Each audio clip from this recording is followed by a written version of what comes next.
வணக்கம் என் மக்களே. நம்ம தோட்டத்தில் டீ ஊற்றி வளர்த்தோம் இல்லையா, அந்த மிளகா வந்து ஒரே ஒரு மிளகா செடி மரம் போல் வளர்ந்து இன்றைக்கி அறுவடைங்க. 100 மிளகா இருந்துச்சு. நான் எண்ணெய் 100 மிளகா இருந்தது. பாருங்கள், ஒரு கிளையில் எவ்வளோ பிடிச்சிருக்குன்னு. ஒரு கிளையில் மேக்ஸிமம் 50 பிடிச்சிருக்கு. 1 2 3 4 5 6 7 8 9 10 11 12 13 14 15 16 17 18 19 20 21 22 23 23 30. பார்த்தீங்களா எப்படி இருக்குன்னு? 100 மிளகா இருந்துச்சுங்க. இந்த ஒரு செடி இருந்தால் போதும் வீட்டுக்கு. நம்ம வந்து மிளகாயே வாங்க தேவையில்லை கடையில், சரிங்களா? வாரம் 10 ரூபா கொடுத்து வாங்க தேவையில்லை. ஒரு வீட்டில் ஒரு மிளகா செடி இருந்தால் போதுங்க. கட்டாயம் ஒரு வீட்டுக்கு ஒரு மிளகா செடி நடுங்க. அதையும் இயற்கையாக வளங்க.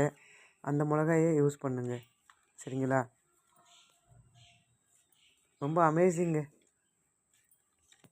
நான் வேறு எதுவுமே கொடுக்கல. டெய்லி அதுக்கு ஒரு குடம் தண்ணி, அந்த டீ வடிகட்டின அந்த தண்ணி, இது மட்டும்தான் கொடுத்தேங்க. எப்படி காய்ச்சிருக்கு பாருங்கள். ஒரு வாரத்துக்கு தேவையான மிளகா நம்ம தோட்டத்திலே காய்ச்சிருக்கு.